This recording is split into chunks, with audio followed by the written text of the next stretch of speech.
মাশাল্লাহ মাশাল্লাহ, সেই স্বাদ হয়েছে। খেয়ে দেখার পালা যে কেমন হয়েছে। মাছ দিয়ে তো খেয়ে দেখলাম, এবার হচ্ছে মাংস দিয়ে খেয়ে দেখি মাংসটা কেমন টেস্ট হয়েছে। বিসমিল্লাহ। আজকে দুপুরে ভুরি ভোজ হিসাবে আয়োজন করা হচ্ছে সরিষা বাটা দিয়ে ইলিশ আর হচ্ছে গরুর মাংস। তবে আমি সরিষাটা এখনও বাটিনি, বেটে ফেলবো কিছুক্ষণের মধ্যে। আমি এখানে পেঁয়াজ কাটছে। অনেক আজকে রান্নাবান্নার আয়োজন, তবে মেহমান কেউ আসবে না, আমরা নিজেরা। তো সরিষাটা বেটে ফেলি এখনই। এটা হচ্ছে সাদা সরিষা ইলিশের জন্য আমি সরিষাটা নিয়ে নিলাম। সাথে নিয়ে নিলাম কাঁচামরিচটা বেটে দিব সরিষার সাথে।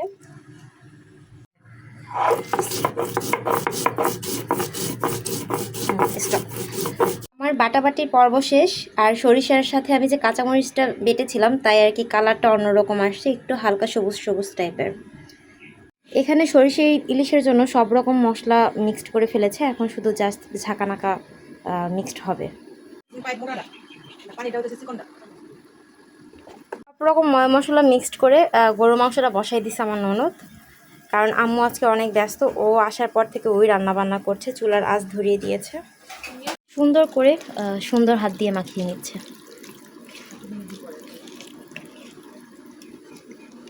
আর মাছগুলো হচ্ছে ফারিস্তার বাবা এর আগের সপ্তাহে এনেছিল। মাছগুলো একটু বড় সাইজ, আর এরপরে যেটা এনেছে সেটা স্বাদ ছিল অতুলনীয়।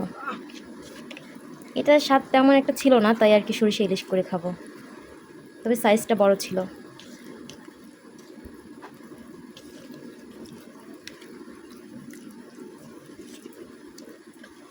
এটা পুরোপুরিভাবে কমপ্লিট হয়ে গিয়েছে, এখন মাংসটা নামিয়ে এটা বসিয়ে দেওয়া হবে। তো দেখি চলেন মাংসের কি অবস্থা।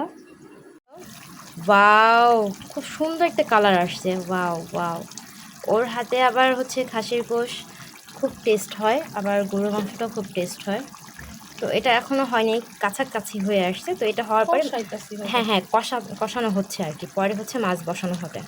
আমি ও পাশটা বাটাবাটির কাজ করতেছিলাম, এ পাশটাতে আম্মু লাল শাক কেটে একদম শেষ করে ফেলেছে, আর অল্প কিছু আছে, এটা হাতে কেটে ফেলি। এই অল্পটুকু লাল শাক ভাজি খেতে ভালো লাগে। তো গরু মাংস রান্না শেষ। এবার হচ্ছে দেখেন কালারটা কত সুন্দর আসছে, মাশাআল্লাহ অনেক সুন্দর আসছে কালারটা। গরু মাংস নামাই ফেলছে। এখন হচ্ছে মাছের তরকারিটা দিল।